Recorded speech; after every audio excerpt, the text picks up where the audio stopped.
Praise the Lord. கர்த்தருக்கு மகிமை உண்டாவதாக. இந்த நல்ல காலை வேளையில் கர்த்தருடைய வார்த்தை மூலமாய் உங்கள் யாவரையும் சந்திப்பதிலே நான் மிகுந்த மகிழ்ச்சி அடைகிறேன். 1 தீமோத்தேயு புத்தகம் 6ஆம் அதிகாரம் 6ஆம் வசனம், போதும் என்கிற மனதுடனே கூடிய தேவ பக்தியே மிகுந்த ஆதாயம் என்று அப்போஸ்தலனாகிய பவுல் தீமோத்தேயுக்கு ஆலோசனை கொடுக்கிறார். பெர்சிய நாட்டில் அலி ஹவாத் என்பவர் மிகப்பெரிய பணக்காரராக இருந்தார். அவருக்கு மிகப்பெரிய பண்ணை இருந்தது. அதில் அநேக பழத்தோட்டங்களும் தானியம் விளைவிக்கும் வயல் நிலங்களும் அழகிய பூந்தோட்டங்களும் இருந்தன. அலி தன்னுடைய செல்வங்களை குறித்து மிகுந்த திருப்தியோடு இருந்தார். ஒரு நாள் அலியின் வீட்டிற்கு ஒரு விருந்தாளி வந்தார். அவர் அலியிடம் வைரங்களை பற்றி கூறினார். வைர சுரங்கம் ஒன்றை அலி தனக்கு சொந்தமாக்கி கொண்டால் அவர் மிகப்பெரிய பணக்காரராக மாறிவிடலாம் என்று கூறினார். இத்தனை நாட்களும் மிகுந்த திருப்தியோடு இரவு படுக்கையை சென்றவருக்கு இன்று தூக்கமே வரவில்லை. எப்படியாவது ஒரு வைர சுரங்கத்தை வாங்க வேண்டும் என்று எண்ணம் கொண்டு இரவு முழுதும் அவருக்குள்ளே தூக்கம் வராமல் அந்த எண்ணத்தோடு கூட புரண்டு கொண்டே படுத்து கொண்டு இருந்தார். பண்ணையை விற்று பணத்தை எடுத்துக்கொண்டு விலையுயர்ந்த கற்கள் மற்றும் வைரங்கள் இருக்கும் சுரங்கத்தை தேடி உலகம் முழுவதும் அலைந்தார். ஆனாலும் அவர் தேடிய சுரங்கம் அவருக்கு கிடைக்கவே இல்லை. கொஞ்சம் கொஞ்சமாக தன்னுடைய பணத்தை இழந்தார். மனம் உடைந்து போன அலி இறுதியில் தற்கொலை செய்து கொண்டார். அன்பான தேவனுடைய பிள்ளைகளே, தேவன் நமக்கு தந்த ஆசீர்வாதங்களை நாம் திருப்தியோடு அனுபவித்தால்தான் நன்றாக வாழ முடியும். எவ்வளோ ஆசீர்வாதங்களை தேவன் நமக்கு கொடுத்திருந்தாலும் அவை போதாது என்று நாம் இன்னும் அதிக ஆஸ்திகளை தேடி அலைந்தால் உள்ளதையும் இழக்க நேரிடும். எனவே நாம் கவனமாக தேவன் நமக்கு கொடுத்த ஆசீர்வாதத்தை சந்தோஷமாக அனுபவிக்க தேவன் நமக்கு நல்ல பலனையும் கிருபையும் தருவாராக. வேத புத்தகத்திலே யோசபாத் என்கிற யூத ராஜா கர்த்தருக்கு பயந்து தன்னுடைய தேசத்தை நன்றாக நடத்தி கொண்டிருந்தார். எதிரிகள் தேசத்தை சூழ்ந்த பொழுதும் யோசபாத் தேவனிடத்தில் செபித்து ஒத்தாசை கேட்டு ஆண்டவர் சமூகத்திலே காத்திருந்தபடியினால் தேவன் யோசபாத்துக்கு மிகப்பெரிய வெற்றியை கொடுத்து எதிரிகளை வீழ்த்தி தேசத்தில் ஒரு அமெரிக்கையாக தேசம் சந்தோஷமாக செழிப்பாக தேவன் அந்த தேசத்தை கட்டளையிட்டிருந்தார். ஆனால் சில காலம் கழித்து பார்த்திங்கன்னா இந்த யோசபாத் பொல்லாப்பு செய்கிற ராஜாவாகிய அகசியா என்கிற இஸ்ரவேல் ராஜாவோடு கூட அவன் தோழமை பண்ணினான்.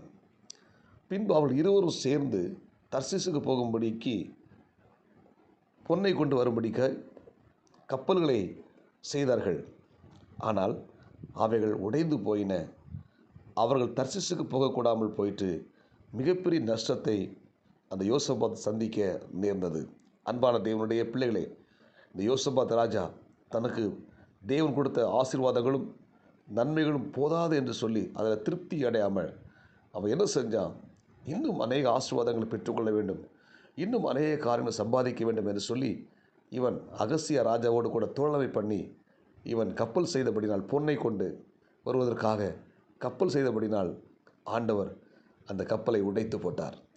இன்றைக்கு இறைவார்த்தை கேட்கிற தேவனுடைய பிள்ளைகளே, நம்முடைய வாழ்க்கையில் தேவன் கொடுத்த ஆசீர்வாதத்தில் நம்ம என்ன சொல்ல திருப்தியாக தேவன் நமக்கு கொடுத்த அந்த நல்ல ஆசீர்வாதத்துக்காக நம் கர்த்தருக்கு நன்றி செலுத்த வேண்டும். ஆமென். தேவையற்ற பிரச்சனைகளுக்கு நம்ம என்ன செய்யணும்? விலகி வாழ வேண்டும். போதும் என்கிற அந்த மனதுடன் கூடிய தெய்வ பக்தியே மிகுந்த ஆதாயம் என்று சொன்ன இந்த வார்த்தையின்படி தேவன் நமக்கு கொடுத்த ஆசீர்வாதத்தில் நம்ம திருப்தி அடைந்து சந்தோஷப்படுவோம். ஆமென். எனவே தேவன் நம்ம வழிநடத்துகிறோம். அதான் பவுல் தீமோத்தேயுக்கு சொல்லும்போது போதும் என்கிற மனதுடனே கூடிய தேவ பக்தியே மிகுந்த ஆதாயம் என்று சொல்லுகிறார். எனவே இந்த காலை நேரத்தில் இறை வார்த்தை கேட்கிற ஒவ்வொரு தேவனுடைய பிள்ளைகளும் தேவன் நமக்கு கொடுத்த ஆசீர்வாதத்தை சந்தோஷமாக அதை ஏற்றுக்கொள்வோம். அதை மகிழ்ந்து கலிகூர்ந்து அனுபவிப்போம். அல்லேலூயா. அதில் சந்தோஷப்படுவோம்.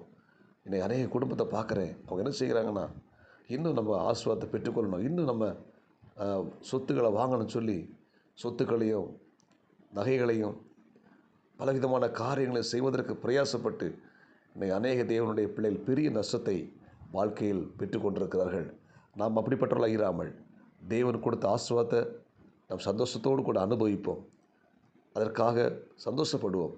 தேவையில்லாத காரியங்களை தலையிடாமல் நம்ம மகிழ்ந்து தேவன் கொடுத்த இந்த ஆசீர்வாதத்தில் சந்தோஷப்பட்டு இருப்போம். கர்த்தர் நம்மை ஆஸ்வதிப்பாராக, பலப்படுத்துவாராக. ஜெபிப்போமா?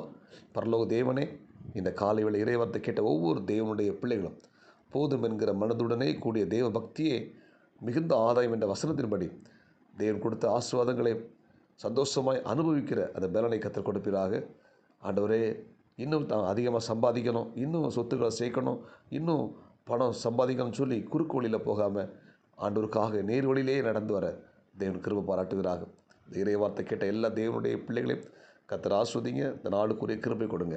இயேசுவின் நாமத்தில் ஜெபிக்கிறோம் நல்ல பிதாவே, ஆமேன். God bless you. உங்களை யாவரும் கர்த்தர் ஆஸ்வதிப்பாராக. இந்த நாள் உங்களுக்கு இனிமையாய் அமையட்டும். ஆமேன்.